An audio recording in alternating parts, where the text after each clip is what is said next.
सब सौंप दो प्यारे प्रभु को, सब सरल हो जाएगा।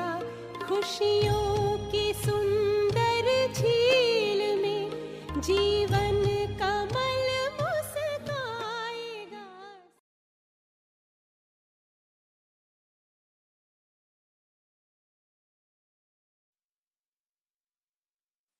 ओम शांति।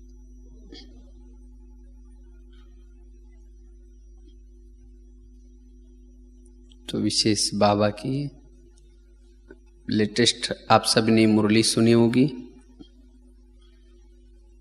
बाबा ने विशेष उसमें वृत्ति से वाइब्रेशंस बनाने की, वायुमंडल बनाने की सेवा के ऊपर अटेंशन खिंचवाए हैं। तो आज का टॉपिक भी इसी के ऊपर है। हम अपने वृत्ति को परिवर्तन कैसे करें। जो हमारे अंदर कुछ गलत वृत्तियां बनी हैं, उस वृत्ति को परिवर्तन कैसे करें। क्योंकि जब तक हमारी वृत्ति पॉजिटिव नहीं होगी, तब तक हम दुआएं भी नहीं दे सकेंगे। बाबा ने होमवर्क दिए हैं, क्या करो, इसी 15 दिन में दुआएं देने का पुरुषार्थ करो। तो दुआएं वही दे सकता है जिसकी वृत्ति पॉजिटिव है। नेगेटिव वृत्ति वाला बद्दुआएं देगा, दुआएं नहीं दे सकता। तो सारा खेल है वृत्ति का। वृत्ति से ही व्यवहार बदलता है, वृत्ति से ही संस्कार बनते हैं, वृत्ति से ही वायुमंडल बनता है, वाइब्रेशंस बनता है, और वृत्ति के आधार से ही हमारा पद भी होगा।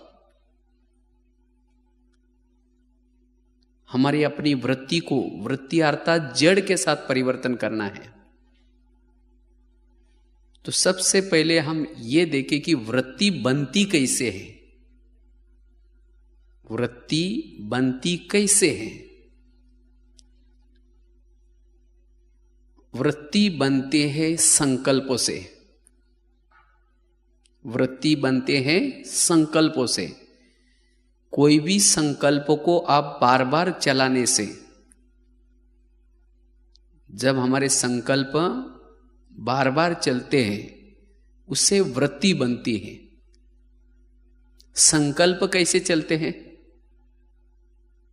क्योंकि हमें पूरा जड़ में जाना है अंदर। संकल्प कैसे चलते हैं? जहां बुद्धि जाती है,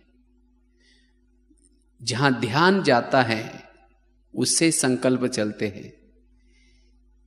या जो कुछ बातें हम सुनते हैं, किसी ने कुछ सुनाया, संकल्प चलते हैं।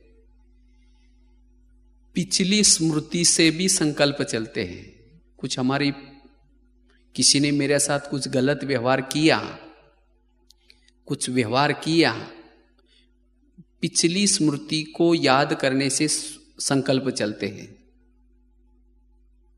किसी के व्यवहार को देखने से भी हमारे क्या होते हैं? संकल्प चलते हैं।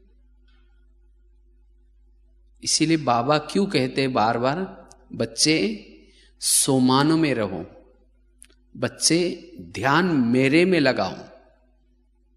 जब ध्यान बाबा में लगाएंगे तो सभी में रहते हुए भी, सबके साथ रहते हुए भी हमें किसी की बातें ना सुनाई पड़ेगी, ना किसी के व्यवहार दिखाई पड़ेंगे, ना कोई पिछली स्मृति आएगी, और उससे हमारी वृत्ति बनती जाएगी। इसीलिए बाबा कहते बच्चे मेरे में बुद्धि लगाओ। जितना बुद्धि बाबा में लगाएंगे उतनी आपकी वृत्ति पॉजिटिव बनती जाएगी। जिसको बाबा कहते देखते हुए न देखो, सुनते हुए न सुनो। हमारा ध्यान उपराम, इसलिए उपराम वृत्ति, त्याग वृत्ति, तपस्वी वृत्ति, इससे हमारी बनेगी पॉजिटिव वृत्ति। तो इसलिए वृत्ति बनती है, एक तो बताया स्मृति से, बुद्धि जाने से, किसी को देखने से, किसी की बातें सुनने से।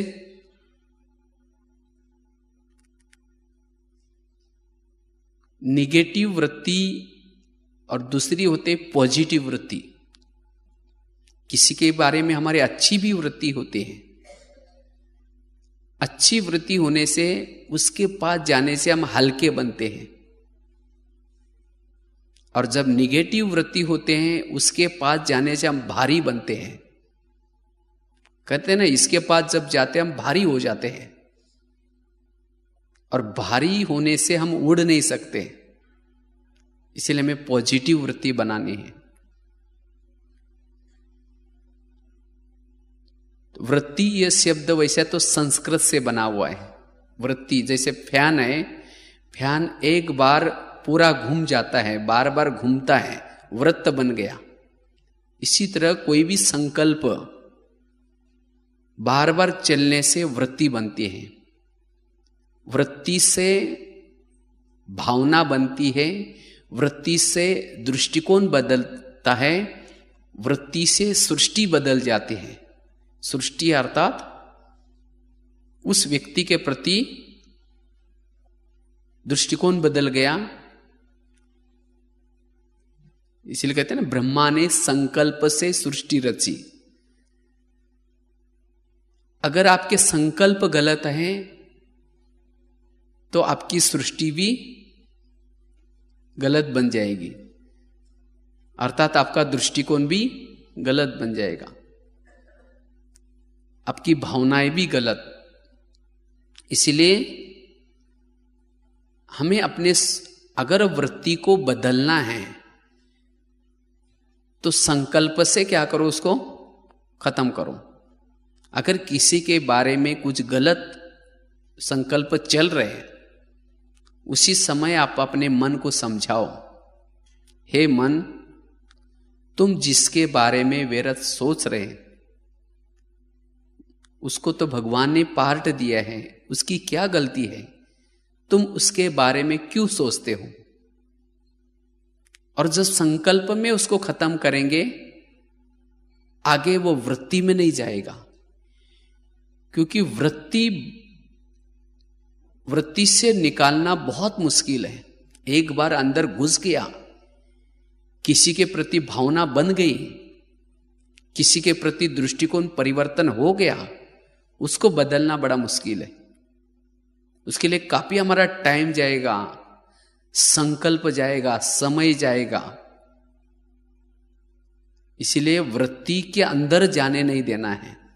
इसीलिए बाबा कहते ना, कोई अगर कोई गलत सुनाता है तो आप क्या करो, सुनते हुए भी नहीं सुनो।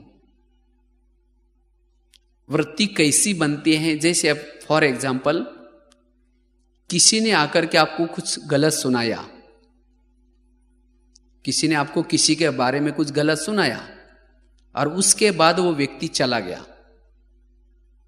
उसके बाद आपको उसके संकल्प बार बार चलेंगे, अच्छा वो ऐसा है, अच्छा हो गया उसने मुझे बताया। फिर वो संकल्प बार बार चलने से जब वो व्यक्ति सामने आएगा, तुरंत उसने सुनाई हुई बातें याद आएगी, अच्छा वो ऐसा है, तो तुरंत आपका व्यवहार क्या हो जाएगा, बदल जाएगा। आप उसे किनारा करेंगे। और जब हम किसी के प्रति वृत्ति को बदलते हैं, वृत्ति कभी छिप नहीं सकती। सामने वालों को वृत्ति पता चल जाते कि इनके अंदर मेरे बारे में कुछ है। भले ऊपर से आप कितना भी कहेंगे, हाँ मैं बहुत अच्छा हूं, मैं अब अभी अभी आपको याद कर रहा था, लेकिन नहीं, वृत्ति कभी छिप नहीं सकती। तो इसलिए हमें संकल्प में अंदर वृत्ति बनने नहीं देनी है। संकल्पन में इसको क्या करना है, खत्म करना है। वृत्ति हमारी दूसरे के लिए नेगेटिव कैसे बनती है और क्यों बनती है? मेरी वृत्ति किसी के लिए गलत क्यों बनती है, या मेरी वृत्ति किसी के लिए खराब क्यों होती है? अगर कोई गलती करता है या कोई विकार के वश होता है, हमें पता चला कि इन्होंने गलत किया है, तो उसको देखते हमारी वृत्ति क्या होते हैं, खराब बन जाते हैं। दूसरी बात, हमारे अपने अभिमान के कारण भी दूसरों को हम तुच्छ समझते हैं और हम अपने आप को श्रेष्ठ समझते हैं, जिसके कारण दूसरे के लिए हमारी वृत्ति खराब हो जाते हैं। तीसरी बात है, हमारी इच्छा अनुसार कोई कार्य नहीं करता। मैं चाहता हूं मुझे यह दे, लेकिन वो नहीं देता, मेरी मदद नहीं करता, मुझे सहयोग नहीं देता, इसके कारण हम उसके लिए वृत्ति खराब कर लेते हैं। वृत्ति खराब क्यों होते हैं? हम अपने आप को ज्यादा पुरुषार्थी समझते हैं और हमारे जितना वो पुरुषार्थ नहीं करता। अमृत वाला नहीं उठता, ये इतना ज्यादा योग नहीं लगाता, तो इसलिए हमारी वृत्ति उसके लिए बदल जाते हैं, कहते ये कुछ नहीं करता। तीसरी बात है, वृत्ति क्यों बदल जाती, खराब हो जाती किसी के प्रति? सुनी सुनाई बातों के कारण। किसी के साथ उसकी बनती नहीं है, मेरी उसके तो अच्छी है, लेकिन वो आकर के आपको सुनाता है वो ऐसा ऐसा है, वो ऐसा ऐसा है, तो बार बार सुनाने से हमारी वृत्ति क्या करते हैं, उसके प्रति खराब हो जाते हैं। वृत्ति खराब क्यों होते हैं? आगे का कारण गलत फहमी। उसका भाव नहीं था, लेकिन हमारी उसके लिए कुछ गलत फहमी हो गई, उसके कारण भी हमारी वृत्ति क्या होते हैं, खराब हो जाते हैं। तो इस तरह से कई कारण हैं जो दूसरों के लिए हमारी वृत्ति क्या होते हैं, बदल जाते हैं। याद रखना है, वृत्ति, अगर किसी के प्रति वृत्ति आपकी खराब हो गई तो हम मनसा सेवा नहीं कर सकेंगे, क्योंकि वृत्ति वाइब्रेशन को रोकने के लिए दीवार बन जाती है। एक व्यक्ति के प्रति भी अगर आपकी वृत्ति खराब है, आप मनसा सेवा नहीं कर पाएंगे। इसलिए कोशिश करके हमें अपने वृत्ति को दूसरे के लिए खराब नहीं करनी है। अगर समझो वृत्ति मैंने किसी के लिए खराब की, या मेरी वृत्ति किसी के लिए बारे में खराब हो गई, तो मेरा क्या घाटा है, मेरा क्या नुकसान है? जिसके प्रति आपकी वृत्ति खराब है,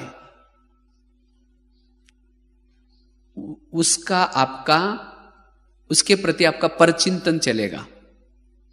यह हमारा अपना घाटा है। दूसरे के लिए आपने वृत्ति खराब की तो आपका क्या हो जाएगा, परचिंतन चलेगा। दूसरी बात है, अगर मेरी वृत्ति खराब होगी किसी के प्रति, उसकी कोई महिमा करता है, उस महिमा को आप सुन नहीं पाएंगे।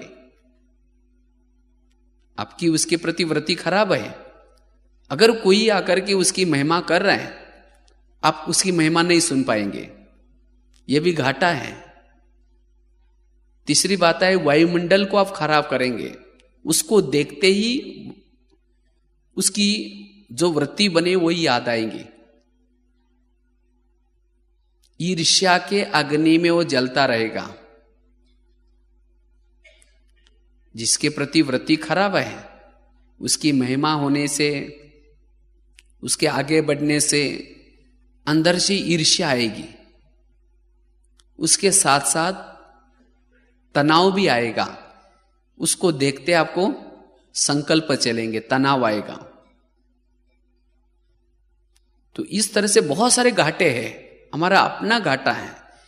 जिसके प्रति आपकी वृत्ति खराब है, उसको देखते ही आपके संकल्प खूब चलेंगे,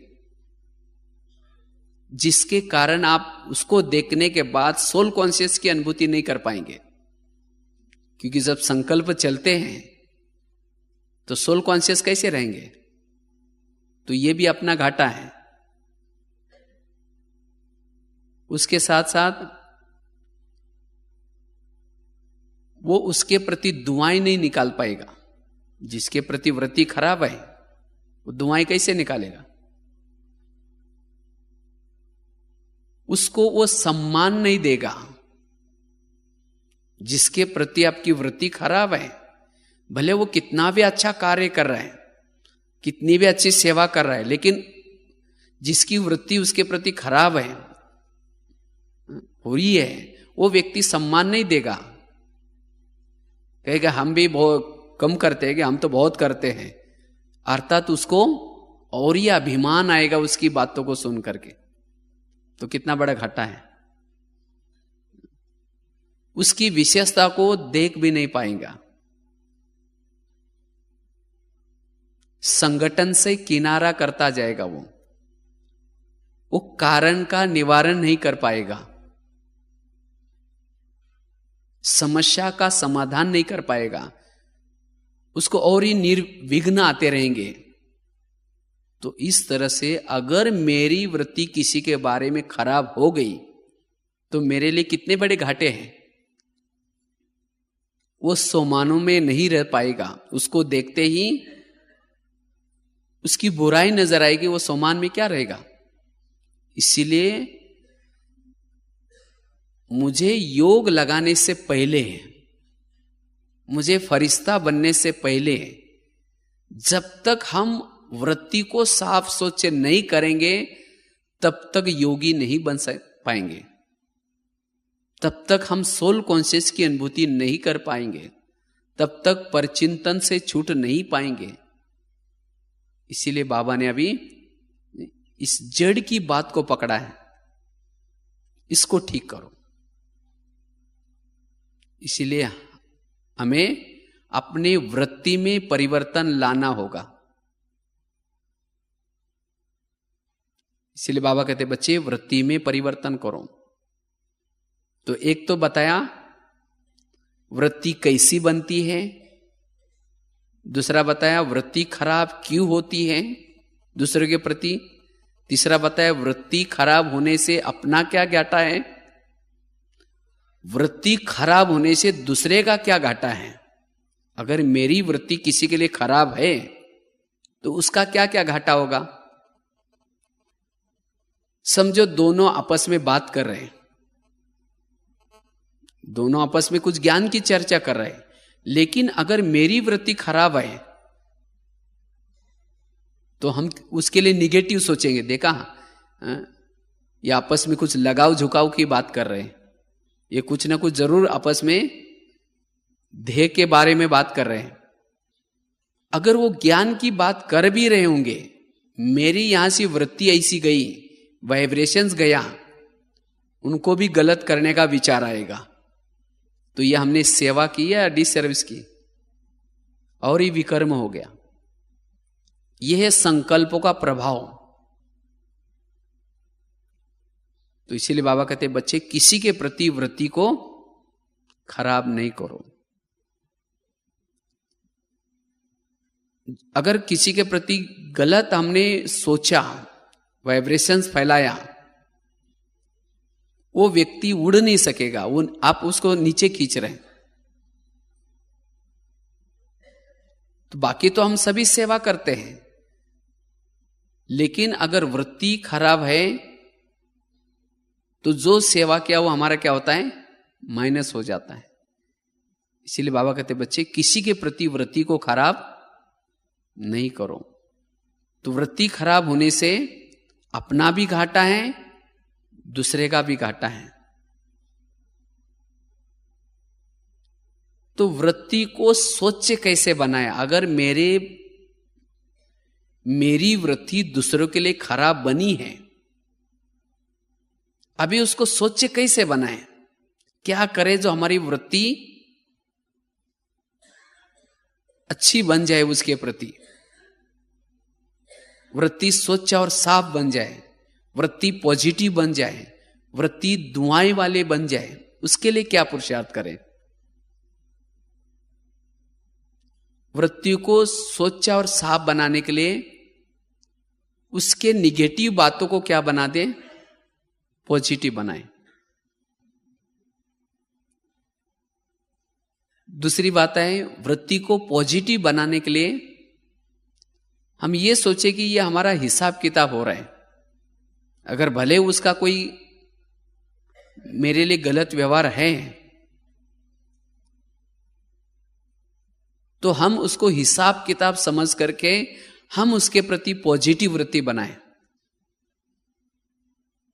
इसीलिए बाबा काफी समय से समस्याओं का समाधान करो, कारणों का निवारण करो, इस बातों को सुना रहे। लेकिन फिर भी हमारे वृत्ति में अंदर घुसा हुआ है, इसके कारण हम कारणों का निवारण नहीं कर पा रहे। जब तक हमें कर्म गति का ज्ञान नहीं है, तब तक हम अपने वृत्ति को परिवर्तन नहीं कर पाएंगे। इसलिए देखो, बाबा ने यहां आते ही ड्रामा का ज्ञान क्यों बताया?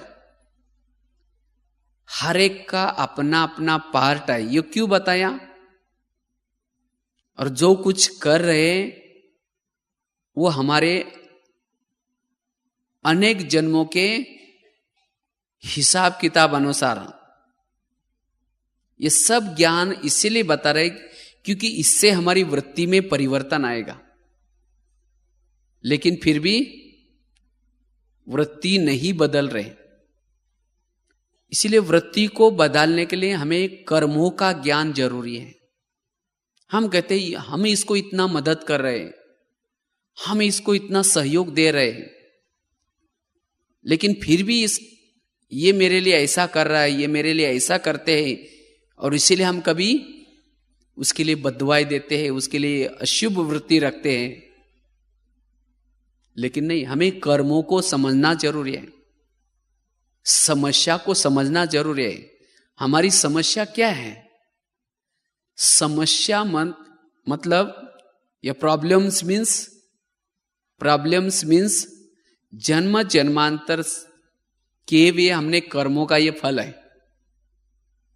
अगर जन्म जन्मांतर मैंने उसके लिए कुछ गलत किया है, तो मुझे भी अभी वो कितना भी हम उसके लिए अच्छा करें, वो हमारा हिसाब किताब ही लेंगे। इसीलिए हमें कर्म गति को समझना जरूरी है।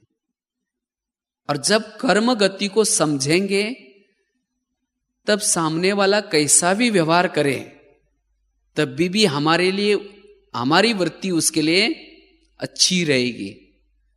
हम उसके व्यवहार को देख करके हल्के रहेंगे, और तब जाकर के ज्ञान योग का अभ्यास कर पाएंगे। इसीलिए समझना बहुत जरूरी है। एक बहुत अच्छे एग्जाम्पल आपको सुनाते हैं, प्रैक्टिकल घटना। समस्या मतलब क्या है? कई सोचते ना, हम तो ओम शांति में जाते हैं, बाबा के ज्ञान में चलते हैं, तो भी ऐसा हो रहा है। ओम शांति में या बाबा के ज्ञान में अभी आ रहे हैं, पिछले जन्म में थे, तो पिछले जन्म के आपके हिसाब कहां गए? फिर ऐसे नहीं कि यहां आ गए तो पिछला पूरा हो गया, लेकिन वो तो आपको चुकता तो करना पड़ेगा। अगर आपने किसी को तंग किया है, तो वो भी आपको तंग करके हिसाब किताब लेगा। किसी के पैसे डिबोए आपने दिया नहीं, तो आपके भी यहां से कैसे न कैसे पैसे लेके जाएगा। अगर किसी को सास बन करके तंग किए हैं, तो वो भी आपको तंग करेगी। तो इसीलिए जिन्होंने हिसाब किताब को समझा, कर्मगति को समझा, वो हर परिस्थिति में अपनी वृत्ति में परिवर्तन, माना वृत्ति सोचे ही रखेगा, वृत्ति शुभ ही रखेगा। एक आपको प्रैक्टिकल एक घटना सुनाते हैं। एक आगरा की बात है। आगरा में एक पति पत्नी थे, बहुत गरीब परिवार में रहते थे। तो उनके पास एक कोई मेहमान आता है। जब वो मेहमान आता है, मेहमान तो वैसे दिल्ली में खरीदारी करने के लिए आया था, उनको कुछ खरीदारी करनी थी, और साथ में उन्हें सोचा कि चलो आगरा भी देख के जाऊंगा, खरीदारी भी करूंगा, क्योंकि दूसरे दिन, उसी दिन संडे था, तो सोचता है जाकर के आगरा देख के फिर सोमवार के दिन दिल्ली की खरीदारी करके मैं चला जाऊंगा। जब आगरा गया, उसने क्या किया, आगरा पूरा देखा, और जब रात के समय उसको सोना था तो सोचता है कहां सो जाऊं। उसके पास बहुत सारा पैसा था, तो उसने सोचा कि होटल में बुक जाऊं, लेकिन होटल में कहीं भी उसको जगह नहीं मिली। तो सोचा अभी क्या करूं, कहीं फुटपाथ पर सो जाओ तो मेरी बैग उड़ जाएगी, कहीं रेलवे स्टेशन पर सो जाओ तो भी चली जाएगी। तो उसको याद आया कि मेरा मेहमान रहता है। उस मेहमान का एड्रेस उसके पास था, वो जो गरीब थे वही उनके मेहमान थे। जब वो उनको ढूंढ करके उनके झोपड़पट्टी में जाता है और जा करके खाना वगैरह खाता है, बैग से जब कपड़े निकाल रहा था, जो गरीब था उसकी पत्नी ने क्या किया, उसके बैग को देखा। जब बैग को देखा तो उसमें कुछ पैसे थे, बहुत सारे, खरीदारी के लिए उसने लाया था उस मेहमान ने। तो उसके पैसे देख करके उसके मन में कुछ काला आ गया। तो क्या करते हैं, जब रात को वो सोया था वो मेहमान, उसने एक बड़ा पत्थर ला करके उसके सिर में डाल दिया और उसको मार दिया। और मार करके उसको क्या किया, बाजू में नदी थी उसके अंदर उसको फेंक दिया। और पति को कहा कि मैंने इतना सारा पैसा उसे ले लिया, उसको मार दिया। पति तो बहुत डर गया, कहा कि तुमने ऐसा गलत काम क्यों किया। लेकिन अब बोलते तो जो हो गया हो गया, अभी किसी को बताएंगे नहीं तो दोनों को भी जेल की सजा हो जाएगी। पुलिस से छिपा सकते हैं, लोगों से छिपा सकते हैं, लेकिन कर्मों से छिपा नहीं सकते। आखिर उन्होंने क्या किया, उसी पैसे से बड़ा मकान बनाया, प्लॉट लेकर के बिल्डिंग बना दी। उसके बाद उन्होंने एक बहुत बड़ा दुकान खोला। उसके बाद गाड़ी खरीद की और पूरा उनकी गरीबी खत्म हो गई, अमीर फैमिली बन गई। कुछ सालों के बाद उन दोनों को एक बच्चा हो गया। उस बच्चे के साथ बहुत उसका लगाव था, प्यार था। कुछ साल के बाद वो बच्चा काफी बड़ा हो गया, स्कूल पढ़ाई किया, तो बीमार पड़ा। जब बीमार पड़ा तो उसके लिए बहुत अच्छे हॉस्पिटल में उसको क्या क्या दिखाया, काफी खर्चा आ गया। और उसी खर्चे के कारण उन्होंने कार उनको बेचना पड़ी, तो भी ठीक नहीं हुआ। आखिर जो दुकान बनाया था वो भी बेच दिया, सोचे कि बाद में दूसरा खरीद करेंगे, तो भी ठीक नहीं हुआ। लास्ट में उन्होंने जो मकान बनाया था वो भी बेचना पड़ा, तो भी ठीक नहीं हुआ। एक दिन वही बच्चा पिताजी को कहता है, पापा जी अपने को जो पैसा मिला था वो खत्म हो गया, अभी मैं जा रहा हूं। तो वो बच्चा कौन था? बच्चा वही मेहमान बच्चा बन करके अपना पैसा लेने के लिए आया था। अगर वो व्यक्ति कहे मेरे जीवन में बहुत सारी समस्या आ रही, मेरे जीवन में बहुत सारे प्रॉब्लम आ रहे, मेरा बेटा बीमार पड़ा, मेरा ये हो गया, उसने कांटे बोए हैं तो उसको क्या मिलेगा? कांटे मिलेंगे। तो इस तरह से ये समस्या मतलब कोई और नहीं है। तो इसी तरह जिन्होंने इन बातों को समझा अच्छी तरह, इस सब हमारे जो हिसाब किताब हैं, जो आपके पड़ोसी है कोई, वही आपको बहुत परेशान कर रहे, तंग कर रहे हैं। अगर हमने कर्म गति को समझा, इसकी कोई गलती नहीं है, मैंने इसको तंग किया था, ये मेरा हिसाब किताब क्या हो रहा है, ले रहा है, तो इसीलिए मुझे उसको दुआएं देनी है, मुझे उसको बद्दुआएं नहीं देनी है। और जब हमने पॉजिटिव बातों को लेंगे तब जाकर के हम हल्के रह सकेंगे। इसीलिए बाबा ने कर्म गति का यह ज्ञान बताया है। इसीलिए बाबा कहते बच्चे कारणों का निवारण करो, खुद ही निवारण करो। इसीलिए हमें अपने वृत्ति को परिवर्तन करना बहुत जरूरी है। वृत्ति को परिवर्तन करने के लिए हल्के बनना बहुत जरूरी है, और हल्के बनने के लिए पॉजिटिव लेना जरूरी है। जितना उस बातों को पॉजिटिव लेंगे उतना हम हल्के बन सकेंगे। क्योंकि एक बार किसी के व्यवहार को देख करके, किसी के बातों को देख करके आपकी भावना खराब हो गई, या आपकी वृत्ति में परिवर्तन आया, वृत्ति खराब हो गई, इससे हमारा घाटा है, अपना ही घाटा है। इसीलिए बाबा कहते बच्चे वृत्ति को खराब नहीं करो। और एक एग्जाम्पल आपको सुनाते हैं, किस तरह से हमारी वृत्ति खराब हो जाते हैं, भावना खराब हो जाते हैं। और हमें भावना याद रखना है, किसी को भी देख करके अपनी भावनाओं को परिवर्तन नहीं करना है, अपने भावनाओं को गलत नहीं बनाना है। योग का आधार है भावनाएं। जितना बाबा के प्रति, यज्ञ के प्रति, सेंटर के प्रति, मधुवन के प्रति, बाबा के एक एक बच्चों के प्रति आपकी भावनाएं ऊंची, उतना आपका योग भी ऊंचा। अगर भावना कम हो गई, आपका योग भी कम। इसलिए कईयों को लगता है ना, पहले जब हम आए थे यहां हमारा बहुत अच्छा योग लगता था, पहले जब हम आए थे तो बहुत अच्छे थे, लेकिन अभी पता नहीं क्या हो गया। पहली आपकी भावनाएं ऊंची थी, लेकिन धीरे धीरे भावनाएं कम होती गई। जिस बच्चों को बाबा ने चुनाया है, बाबा तो उसको कहता है मीठे बच्चे, और हम उसकी कोई बुराई देख करके कहते इसके कोई अकल ही नहीं। हाँ, या ऐसा काम करते, ज्ञानी होने के बाद भाई से करते। अब बेचारा कोई दासी का पार्टा है तो दासी जैसा ही करेगा ना, वो थोड़ी आप कोई महारथी की तरह करेगा। इसीलिए बाबा कहते हैं सबको देखते हुए भी आप भावना चेंज नहीं करो, भावनाओं को नहीं बदलो। घाटा हमारा अपना है। कहते एक सत्संग चलता है, बहुत अच्छा सत्संग चलता था। तो एक दिन एक गुरुजी क्या करता है, अपने शिष्य को बोलता है, आप इतनी चरी भक्ति करते हैं, रोज आते हैं, आपको क्या चाहिए?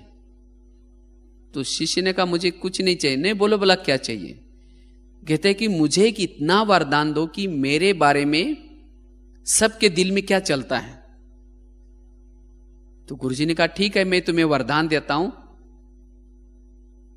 और साथ में एक छड़ी देता हूं। कहा कि जब भी किसी के दिल में कुछ जानना चाहते हो, तुम्हारे बारे में क्या चल रहे हैं, उसी समय इस छड़ी को लेकर के आप अपने दिल में लगाओ, और जिसके भी मन में तुम्हारे बारे में क्या चल रहा है वो जानना है, उसका नाम लो तो तुम्हें पता चलेगा। उसने कहा ठीक है। उस शिष्य ने छड़ी लिया, वरदान लेके चला गया। अचानक रास्ते में जाता है, उसको याद आता है पहले मैं गुरु की चेकिंग करता हूं। जिसने उसको छड़ी दी थी उसको चेकिंग करने में लग जाता है। छड़ी को दिल में लगाया, गुरु का नाम लिया, तो थोड़ी सी छड़ी क्या होगी, काली होगी। जब छड़ी काली होगी तो उसको शिष्य को लगता है अरे गुरु के अंदर मेरे बारे में कालापन है, तो इनको गुरु बना करके क्या फायदा। वो सत्संग में आना ही बंद करता है। 1 घंटा हो गया, 2 घंटा हो गया, तो गुरुजी को लगता है ये इतना अच्छा शिष्य था, इसको क्या हो गया। उसको फोन करता है, फिर उसके घर में जाता है, और उसको पूछता है, क्या जी आजकल आप सत्संग में नहीं आते? नहीं जी, थोड़ा सा काम है, थोड़ा घर में मेहमान आते हैं, थोड़ा सा क्या है मेरे तबीयत ठीक नहीं, थोड़ा सा प्रॉब्लम है। तो गुरुजी ने कहा कि पहले आप 6 साल से आते थे, चाहे तबीयत खराब हो जाए, चाहे घर में मेहमान आए, चाहे कुछ भी हो जाए, आप हमेशा आते थे, अभी क्या हो गया? नहीं जी, थोड़ी सी कुछ बात है।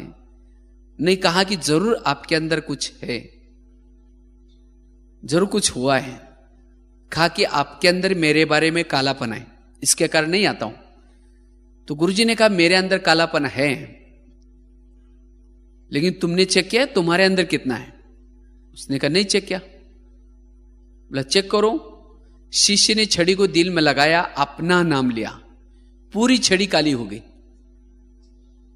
गुरु की तो थोड़ी काली थी, लेकिन उसकी पूरी काली। अपनी छड़ी काली देख करके उसका सिर नीचे झुक गया, शर्म आई। तो गुरुजी ने समझाया मेरी भी छड़ी पूरा काली थी, लेकिन मैंने तपस्या करते करते करते इतनी बची है, वो तो मैं कर ही रहा हूं। अगर तुम मुझे देख करके नहीं आएगा, जो तुम्हारी छड़ी सफेद बनने जा रही वो भी क्या हो जाएगी? काली हो जाएगी। इसीलिए तो शिष्य को ये सुनते ही क्या करता है, उसको बहुत ये आगे के कहते हैं, गुरुजी आज आपने तो मेरी आंखें खोल दी, मैं कितना बुरा काम करने जा रहा था। तो गुरुजी ने कहा कि तुम कोई बात नहीं, रोज आया करो, तुम किसी को नहीं देखो। तो इस तरह से रोज आता है। इसी तरह हमारा भी क्या होता है, जब हम सेंटर पर आते हैं, ज्ञान सुनने आते हैं, तो धीरे धीरे क्या होते हैं, हमारे जो आत्मा पतित थी, काली थी, सफेद बनना क्या होते हैं, शुरू हो जाते हैं, सफेद छड़ी बनना शुरू हो जाते हैं। लेकिन उसके बाद किसी का व्यवहार देखा, किसी के संस्कार देखे, किसी की गलती देखी, तो धीरे धीरे कहेंगे यहां जो पैसे देते उसको ही आगे करते, हमको कोई पूछता ही नहीं। यहां सेंटर में भी पार्शलिटी चलती है। फिर वो भाई इतना पुराना है, वो ऐसा करता है, वो बहन जी ज्ञान तो सुनाते हैं ठीक संदल पर, लेकिन काम तो ऐसा करते हैं। कुछ ना कुछ किसी की कमी देख करके फिर कहेंगे मधुबन में ऐसा चलता है, वहां ऐसा होता है, वो सेंटर पर ऐसा होता है। ये सब बातें देख करके वृत्ति क्या की परिवर्तन हो गई, भावना बदल गई, दृष्टिकोण बदल गया। और उसके बाद फिर कई तो ज्ञान ही छोड़ देंगे। फिर बहन जी फोन करके पूछे कि क्या जी आजकल आप आते नहीं? नहीं जी, थोड़ा सा काम है, घर में मेहमान आते हैं, थोड़ा सा तबीयत खराब है, हमें याद है हम जरूर आएंगे। कारण कुछ और है, कहेंगे कुछ और। घाटा किसका है? नहीं आएंगे। जो आपकी सफेद छड़ी बनने जा रहे वो भी क्या हो जाएगी? काली हो जाएगी। आज जिसकी कमी देख रहे, जिसकी छड़ी काली देख रहे, वो तो योग लगा रहे, पुरुषार्थ कर रहे, वो तो निकल जाएंगी। लेकिन घाटा हमारा अपना है। आज जिसके अंदर की बुराई देख रहे हैं, क्या उनके अंदर वो कितना समय से ज्ञान में चल रहे हैं, उन्होंने कितनी सेवाएं की है, उन्होंने कितने पुण्य जमा किया है, क्या ये नहीं देखा? इसीलिए बाबा कहते बच्चे, किसी को देख करके आप अपनी वृत्ति को खराब नहीं करो, पढ़ाई को कभी नहीं छोड़ो, कभी भी किनारा नहीं करो। इसीलिए वृत्ति परिवर्तन होने का यह कारण है। इसीलिए चाहे कुछ भी हो जाए, हम अपनी वृत्ति को खराब नहीं करना है। क्योंकि जब किसी के अंदर की बातों को, अपने किचरे को जमा किया, जैसे कोई खाना खाया, कोई गलत खाना खाया या कोई चीज खाई और वो पेट में डाइजेस्ट नहीं हुई, तो क्या करेंगे? फिर नींद आएगी क्या? नींद नहीं आएगी तो क्या करेंगे? फिर उल्टी करेंगे। और उल्टी कहां करेंगे? वॉश बेसिन ढूंढ करके उसमें उल्टी करेंगे। इसी तरह हम भी क्या करते हैं, जिस चीजों को सारा दिन देखा, सुना, अंदर डाला, फिर डाइजेस्ट नहीं होगा, डाइजेस्ट नहीं होगा, नींद नहीं आएगी, फिर किसी को बुला करके उसके कान में उल्टी करेंगे, कान अर्थात वॉश बेसिन। हाँ, और जो उल्टी करता है, जो कुछ भी करता है सारा दिन उल्टियां ही करता रहेगा, उसका तबीयत कैसा हो जाएगा? उसकी तो तबीयत खराब हो जाएगी। इसीलिए बाबा कहते हैं बच्चे, किसी का कचरे को देख करके, बुराई को देख करके, सुन करके क्या नहीं करो, अपनी वृत्ति को खराब नहीं करो। बाबा ने कहा ना, जैसे समझना ठीक है, ज्ञान के लिए ठीक है, बाकी वृत्ति बनाना, उसके साथ व्यवहार बिगाड़ना, फिर औरों को सुनाना, ये क्या है? इससे और ही हमारा अपना घाटा है। हमारा टाइम जाएगा, हमारे संकल्प जाएंगे, फिर हम योग भी लगा नहीं सकेंगे। बाबा तो क्या करता है, गिरे हुए को उठाता है, गिरे हुए को उठा करके उसको मरहम पट्टी करके, क्योंकि 63 जन्मों के सब गिरे हुए थे, किसी ने नहीं उठाया, तो बाबा उठा करके क्या करता है, गले लगाता है, उसको दुखों से अच्छो पहुंचता है, और उसको क्या करता है, खुशी में लाता है, और उसका इलाज करता है।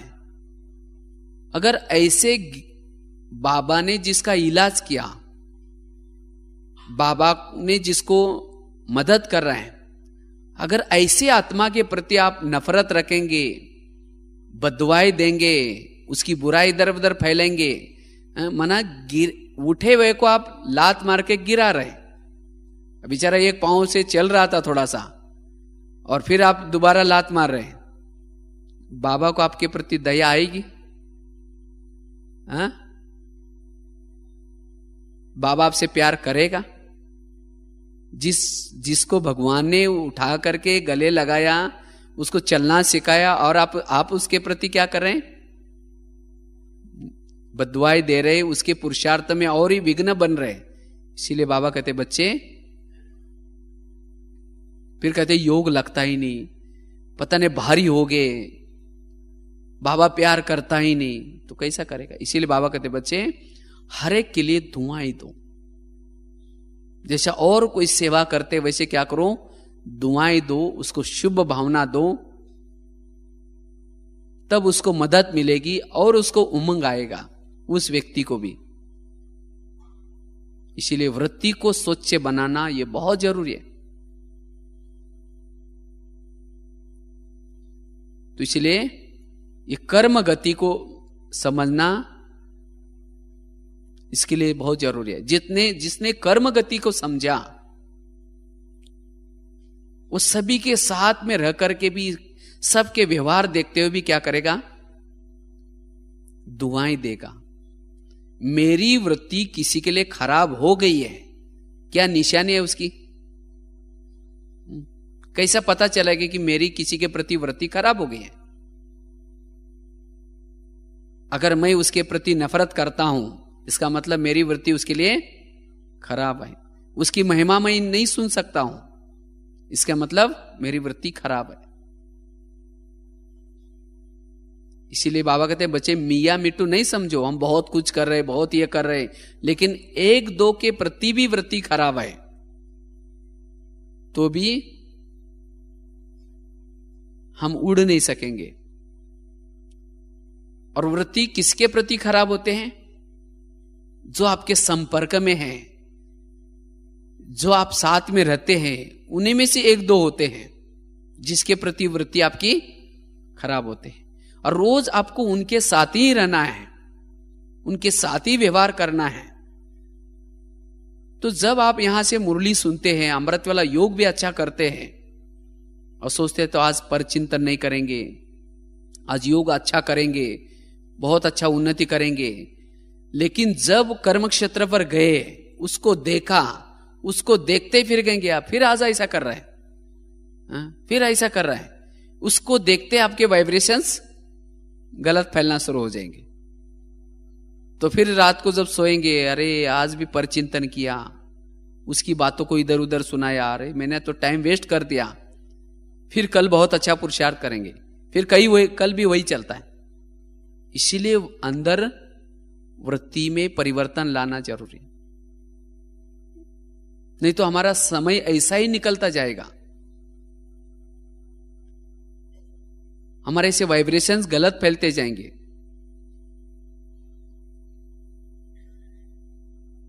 क्योंकि बाबा ने कहा ना, जैसे प्रकृति क्या करते हैं, प्रकृति आप कोई कोर्स कराते हैं, ज्ञान सुनाते हैं, वो बातें नहीं सुनती। प्रकृति आपका वाइब्रेशंस देखती है।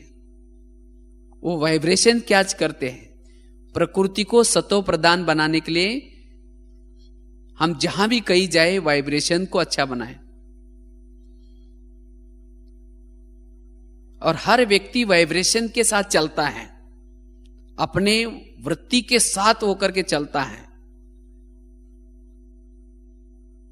तो इसलिए हमारी वृत्ति स्वच्छ और साफ हो।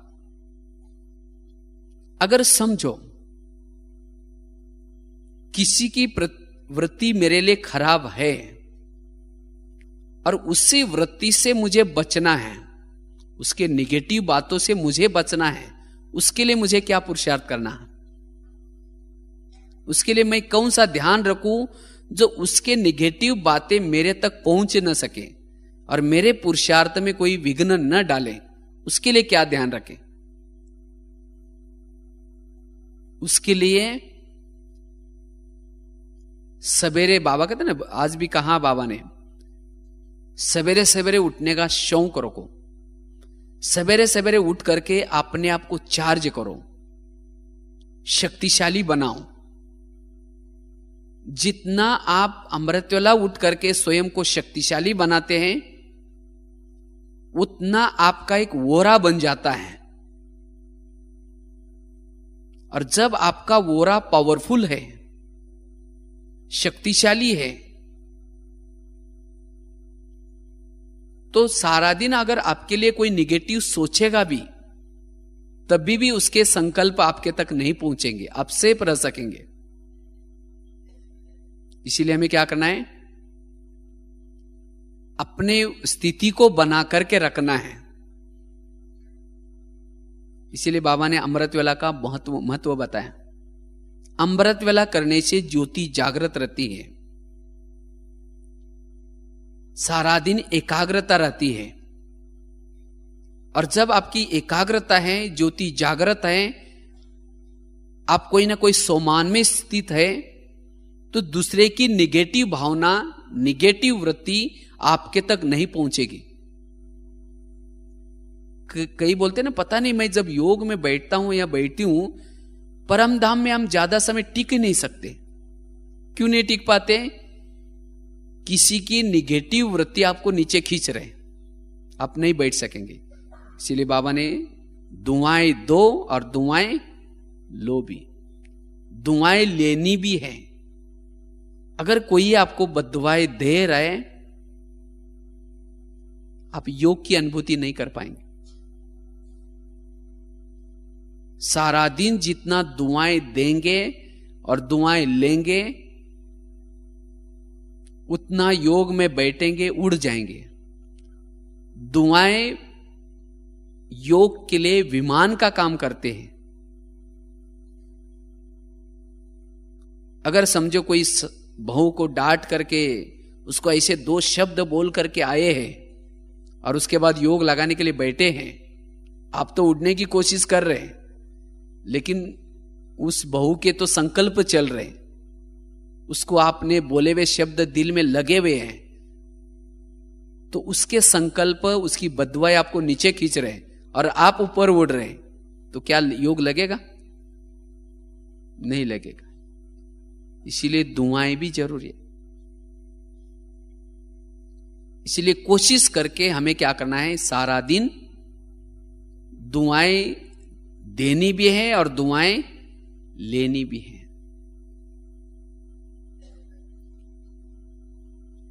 इसलिए दूसरे के वृत्ति का मेरे ऊपर प्रभाव न पड़े, इसलिए एक तो अपने वोरे के अंदर रहना है, सारा दिन सोल कॉन्शियस होकर के रहना है।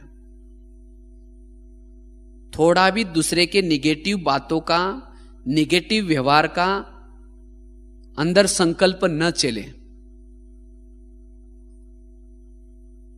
तब जाकर के मेरे ऊपर उसका असर नहीं पड़ेगा। और याद रहे, दूसरे के अशुभ भावना को अशुभ भावना से नहीं लेकिन शुभ भावना से तोड़ा जा सकता है। अगर वो भी अशुभ भावना रखेगा और आप भी अशुभ भावना रख रहे हैं, उसे हिसाब बन जाएगा। दूसरा अशुभ भावना रख रहे, आप क्या करो, शुभ भावना रखो। इसीलिए वो देखा था ना, युद्ध जब चलता है, सामने वाला उधर से तीर चलाता है, लेकिन वो तीर वापिस जाता है। तीर चलाता है, लेकिन वो तीर ही क्या होता है, गले का हार बन करके उसके गले में पड़ता है। सामने वाला अशुभ सोच रहा है आपके लिए, लेकिन आपकी अगर सेवा की वृत्ति है, निस्वार्थ वृत्ति है, पॉजिटिव वृत्ति है, आप सत्य है, वो निगेटिव भावना आपके गले का हार बन सकती है। हमें वृत्ति के बारे में, एक तो हमारी पॉजिटिव वृत्ति हो और दूसरे के अशुभ वृत्ति का हमारे पर असर न पड़े, ये भी हमें क्या करना है, ध्यान देना है। तो एक तो वृत्ति के बारे में बताया, वृत्ति कैसी बनती है उसका नॉलेज होना जरूरी है। जहां बुद्धि जाती है या किसी के बारे में हम सुनी सुनाए बातों को जब याद करते हैं तब भी वृत्ति बनती है, बीती हुई बातों को याद करते हैं तब भी वृत्ति बनती है, जब उस व्यक्ति को साधारण रूप में देखते हैं तब भी वृत्ति बनती है। तो इसीलिए हमें वृत्ति को संकल्प में क्या करना है, खत्म करना है। वृत्ति खराब क्यों होते हैं उसके भी कारण बताया। उसके बाद वृत्ति सोच कैसे बनाए, किसी के प्रति मेरी वृत्ति बिगड़ी है उसको कैसे सोच बनाए, उसके बारे में थोड़ी चर्चा की।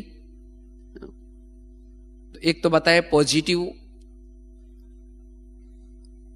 उसके व्यवहार को पॉजिटिव लेना है, वो हमें समस्या दे रहे हैं अगर उसको, इसीलिए बाबा कहते ना, जो निंदा करता है उसको आप क्या समझो, मित्र समझो।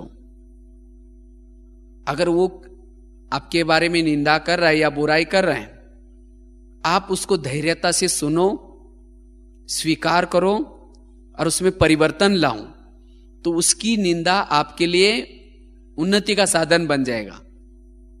इसीलिए बाबा कहते जो निंदा करता है वो हमारा कौन है, मित्र है। लेकिन अगर उसको निगेटिव रूप में लिया उन्नति के बजाय, और ये वो परेशानी का कारण बन सकता है। इसके लिए उसको पॉजिटिव रूप में लेना है। इसलिए वृत्ति को स्वच्छ बनाना है। उसके साथ साथ वृत्ति खराब होने से मेरा अपना घाटा क्या है, किसी की अशुभ वृत्ति का मेरे ऊपर असर न पड़े, उसके लिए भी हमें क्या क्या ध्यान रखना है वो भी बताया। एक तो अमृत वाला का योग, सोल कॉन्शियस का अभ्यास, सोमानों का अभ्यास। उसके साथ साथ मेरे लिए किसी की वृत्ति खराब न हो जाए, यह भी हमें ध्यान रखना है। मेरे बारे में दूसरे की वृत्ति क्यों खराब हो जाते हैं, उसके भी कुछ कारण हैं क्यों खराब हो जाते हैं। अगर मैं श्रीमत प्रमाण नहीं चलता हूं तो मेरे को देख करके औरों के मन में जरूर कुछ गलत भावना बैठेगी। इसीलिए मुझे भी थोड़ा ध्यान रखना है कि मुझे अपने जो बाबा के श्रीमत है उस अनुसार चलना है। अगर समझो मैं किसी को दुख देता हूं तो क्या मेरे लिए दूसरे की वृत्ति अच्छी बनेगी, खराब बनेगी। इसीलिए मुझे भी अपना क्या करना है, अपने ऊपर भी ध्यान रखना है कि मेरे बारे में किसी की वृत्ति खराब ना हो जाए। इसीलिए बाबा कहते बच्चे श्रीमत प्रमाण चलो, किसी को दुख नहीं दो। मैंने किसी को मदद नहीं की तो दूसरे की वृत्ति क्या हो जाएगी, हमारे लिए खराब बनेगी। तो इसीलिए अपने ऊपर भी क्या करना है, ध्यान रखना है। तो इस तरह से सारा खेल हमारा वृत्ति का है। और जिन्होंने वृत्ति को परिवर्तन किया, तब जाकर के हम वाइब्रेशंस अच्छे फैला सकेंगे। और यहां से अभी जाने से पहले हम एकांत में बैठ करके जिसके प्रति आपकी वृत्ति खराब बनी है उस व्यक्ति को सामने इमर्ज करके उसको यहां से क्या करो, दुआएं देने का काम चालू करो। लेकिन उसके लिए झुकना पड़ेगा, उसकी गलती को नहीं देखना पड़ेगा। अगर गलती को देखेंगे तब झुक नहीं सकेंगे, कहेंगे उसकी गलती है ना। ताली एक हाथ से नहीं 2 हाथ से बजती है, जरूर हमारी भी कुछ कमी है। इसीलिए उस व्यक्ति को सामने इमर्ज करके या बाबा के कमरे में बैठ करके बीच में बाबा को लो, साथ में उस व्यक्ति को भी इमर्ज करो और उसकी महिमा गाओ। सचमुच यह व्यक्ति बहुत महान है, इस व्यक्ति ने मेरे साथ आज तक जो व्यवहार किया उसके कारण मेरी उन्नति हुई। अगर यह व्यक्ति मेरे साथ ऐसा व्यवहार नहीं करता, हो सकता है मेरी उन्नति नहीं होती। इसीलिए उसको बड़ा धन्यवाद बाबा, शुक्रिया, आज से उस आत्मा को बहुत शक्ति देना। और मैं भी उसको दुआएं देता हूं और उस व्यक्ति की बुराई इधर उधर ना फैलाए। तब जाकर के वो व्यक्ति भी जहां भी है वो रियलाइज करेगा, अरे मैंने इसको कितना परेशान किया, बहुत तंग किया, मैंने ऐसे नहीं करना चाहिए। तब जाकर के उसके संकल्प आपके प्रति हल्के हो जाएंगे और आप भी उसके प्रति हल्के बन जाएंगे। तब जाकर के आप उड़ सकते हैं, तब जाकर के आप अपने व्यवहारों में भी परिवर्तन कर सकते हैं। हो सकता है उसको इमर्ज करके इस 15 दिन में गले भी मिलो। भाई मेरे से, जैसे कहते हैं ना, कोई भी व्यक्ति अगर कुछ गलत करता है और उसके सामने दूसरा करके कोई कहता है कि मेरे से गलती होगी, माफ करना, क्षमा करना, दया करना। क्षमा करने वाला व्यक्ति सभी गलतियां क्या होता है, भूल जाता है क्षमा मांगने से। इसीलिए उस व्यक्ति को क्या करो, क्षमा मांगो। और वास्तव में जो व्यक्ति आपको परेशान करता है वही आपके जीवन का हित चिंतक है। जैसे वो रामायण महाभारत के मैं कई बार एक बात सुनाता रहता हूं। देखो, जब रामायण में राम राज्य पर बैठने वाला था उस समय मंत्रा ने आकर के क्या किया, सभी तरफ लाइटिंग वगैरह किया था, सबको प्रजा को भी पता चला कि राम राजा बनने वाला है, बहुत अच्छा हमारा ऐसा राजा मिलने वाला है। मंत्रा ने आकर के कई को 2-4 बातें सुनाई। अरे बोले, तुम्हारा बेटा तो ऐसा रह गया और तुम राम को राजा पर बिठा रही, ये तुम क्या कर रहे। उसकी बुद्धि को पलटा दिया और पलटा करके राम को कहां फाइनल किया कि उसको वनवास में भेजना है। और दूसरे दिन रामायण को पूरा उल्टा कर दिया। राम गया वनवास में और उसके कारण उसकी सीता चोरी हो गई, इतना समस्या आई। अगर कोई मंत्रा का पार्ट देखेगा रामायण में तो उसके प्रति वृत्ति क्या हो जाएगी हमारी, अच्छी रहेगी या बुरी रहेगी। सोचेगा देखो इसके कारण देखो बेचारे सीता को इतना कष्ट सहन करना पड़ा, राम को इतना सहन करना पड़ा, वृत्ति हमारी खराब हो जाएगी। लेकिन वास्तव में देखा जाए तो राम की जो महिमा है उस केवल मंत्रा के कारण है। अगर मंत्रा वो काम नहीं करती तो राम राजा बन करके बैठता, और जब राजा बन करके बैठता तो उसकी सीता चोरी नहीं होती, सीता चोरी नहीं होती तो रावण को नहीं मारता, और रावण को नहीं मारता तो महिमा भी नहीं होती। तो इसलिए यह है पॉजिटिव दृष्टिकोण। इसी तरह अगर मेरे जीवन में भी कोई मंत्रा का पार्ट बजाए, मेरी इधर की बातें उधर लगा करके वहां से ट्रांसफर करके कहीं और भेज दे, मेरे घर में कुछ झगड़ा लगा दे, तो ऐसी मंत्रा को भी हमें क्या करना है, धुआं देना है। और कारण केवल उस व्यक्ति के कारण आज हम परेशान हैं। लेकिन देखा जाए तो ड्रामा अनुसार उसने जो किया वो ठीक किया है। अगर वो ऐसा काम नहीं करते तो हो सकता है हमारा कल्याण भी हो सकता है हमारी ट्रांसफर होने के बाद वहां बाबा मिला होगा, ज्ञान मिला होगा। हो सकता है हमारे घर में कुछ झगड़ा लगाने से हम दुखी बने होंगे, मंदिर में भक्ति करने के लिए गए होंगे, जिसके कारण फिर हमें ज्ञान मिला। ज्ञान मिलते ही इतना परिवार मिला, परिवार मिलने के कारण मधुवन में आए, बाबा मिला, सतयुग में गए। तो उस मंत्रा के कारण सब कुछ हुआ। तो इसीलिए उस मंत्रा के प्रति नेगेटिव भावना नहीं रखनी। इसीलिए बाबा कहते हैं जो हुआ अच्छा हुआ, जो हो रहा है अच्छा हो रहा है। तो इसलिए जिसके प्रति हमारी वृत्ति खराब हुई है उसको पॉजिटिव वृत्ति से देखेंगे तो सचमुच उन ऐसे लोगों से हमारा कल्याण होता है। इसीलिए हमें क्या करना है, उस व्यक्ति को दुआएं देने। और याद रखना है, जो संगम में दुआएं नहीं देंगे वो द्वापर में पूजे नहीं जाएंगे। जिन्होंने जब चैतन्य में थे उसी समय दुआएं नहीं दी तो उनकी जड़ मूर्तियां दुआएं क्या दे सकती हैं? तो क्या जड़ मूर्ति में के सामने कौन आएगा? इसीलिए बाबा कहते बच्चे क्या करो, दुआएं दो। दुआएं कौन दे सकता है? दुआएं वही दे सकता है जो सहन करता है। दुआएं वही दे सकता है जो धैर्यता अपनाता है। जिसके अंदर धैर्यता नहीं वो दुआएं नहीं देगा, क्योंकि बातें एक सेकंड में हो जाती हैं।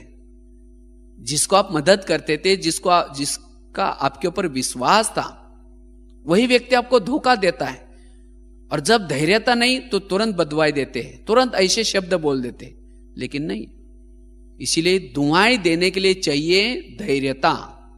ये 15 दिन का होमवर्क है, तो इस 15 दिन में धैर्यता को अपना साथी बना लो, सहन शक्ति को साथी बना लो, तब जाकर के आप दुआएं दे सकते हैं। धैर्य दुआएं वही दे सकता है जो स्वराज्य अधिकारी है, जिसका अपने मन के ऊपर, अपने बुद्धि के ऊपर, अपने मुख के ऊपर कंट्रोल है। नहीं तो होता क्या है, मन और बुद्धि राजा को चला रहे। इसलिए कहते हैं ना, अंधेरी नगरी चौपट राजा, टके सिर बाजी टके सिर खाजा। जब कोई सामने आता है तो मन कहता है ये तो बेकार है, तो उस समय राजा उसको मन को कुछ नहीं समझाता। उस समय राजा का फर्ज है, हे मन, जिसके लिए तुम बेकार कह रहे हो वो तो परमात्मा से चुना हुआ बच्चा है। बाबा तो उसको मीठे बच्चे कहते हैं और तुम उसको बेकार कह रहे हो। इसीलिए हम, हे मन, इतना दिन तुमने मुझे चलाया, अभी तुम मुझे चला नहीं सकते हो, वो महान आत्मा है। तो वो संकल्प वही दब जाएगा। तो इसीलिए हमारी स्वराज्याधिकारी स्थिति चाहिए। जब भी कोई सामने आता है उसके बारे में पॉजिटिव सोचो, वाह ये कितना महान आत्मा है। लेकिन उस महानता के तरफ वही देख सकता है जो सोमान में रहता है। इसीलिए बाबा कहते हैं बच्चे सोमान में रहो, आत्मिक दृष्टि में रहो।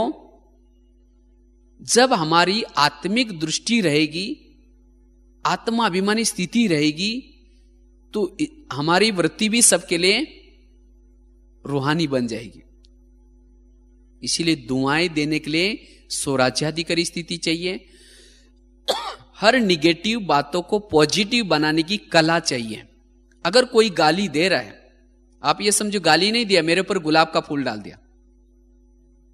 जो यहां संगम में आपको गाली देगा वही द्वापर में क्या करेगा, फूल डालेगा। तो इसलिए भगत चाहिए ना। तो किसी ने गाली दी तो बाबा को, बाबा आपका धन्यवाद, आपने बहुत अच्छा भगत भेजा था, उसने फूल डाल के गया, तो आपकी दुआएं निकलेगी।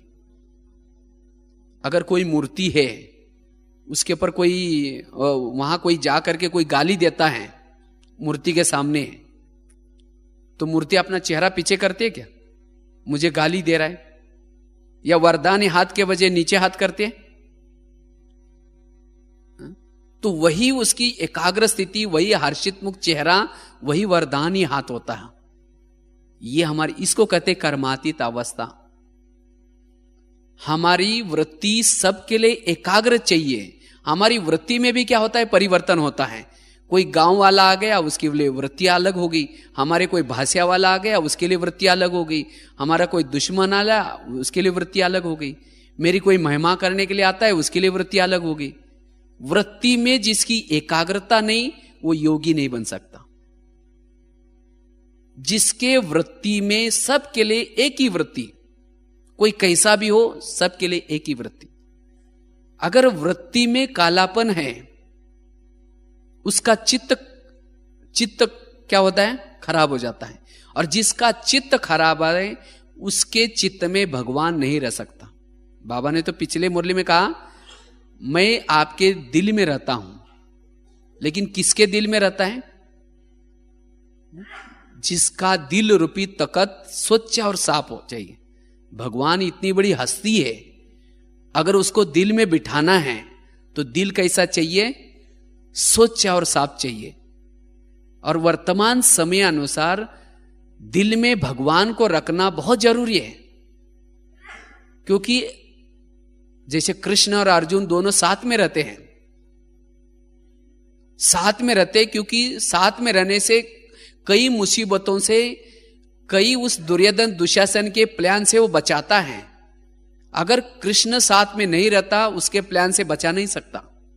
इसी तरह मायावी बड़े अलग अलग प्लान चल रहे हैं अभी, इसीलिए उस प्लान से बचने के लिए बाबा दिल में रहना बहुत जरूरी है। और बाबा को दिल में रखने के लिए क्या चाहिए? साफ दिल चाहिए, वृत्ति स्वच्छ चाहिए। समझो आपके सामने कोई आपके बहन टीचर है ही नहीं, और आपके साथ में रोज ज्ञान में आने वाले भाई बहने हैं, और उनके सामने टीचर की बहन की बुराई कर रहे हैं। देखो उस सेंटर पर कितना अच्छा चल रहा है, वहां की बहन कितनी एक्टिव है, वो कितना अच्छा पुरुषार्थ कराते हैं। हमारी बहन तो खाती पीती सोती रहते, हाँ, कुछ नहीं करती। और अचानक वो बहन जी सामने आ गई तो कहेंगी, बहन जी कैसे हो, अभी अभी हम आपको याद कर रहे थे। वो बहन जी की तो बुराई कर रहे हैं, और क्या कह रहे हैं? बहन जी अभी हम आपको याद कर रहे थे। इसको कहेंगे दिल में काला, मुख में काला, मुख में राम, बगल में छुरी। ऐसे के दिल में भगवान रह सकता है? आज बाबा ने कहा ना, ये यज्ञ भगवान ने रचा है। इस यज्ञ की जो भी बातें हैं, ये संसार की जो भी बातें ड्रामा अनुसार एक्यूरेट चल रहे, जबकि रचयिता को उसको पसंद है, तो आपको भी पसंद आनी चाहिए। इसीलिए हर घटना पसंद चाहिए। एक भाई यहां आया था, अभी मैं एक दिन बोर्ड लिख रहा था वहां मुरली पॉइंट, तो एक भाई आया, बोला भाई साहब मुझे एक सजेशन देने हैं, यहाँ शांतिवन में जो भी कुछ गलतियां हो रहे उसका सजेशन देना है।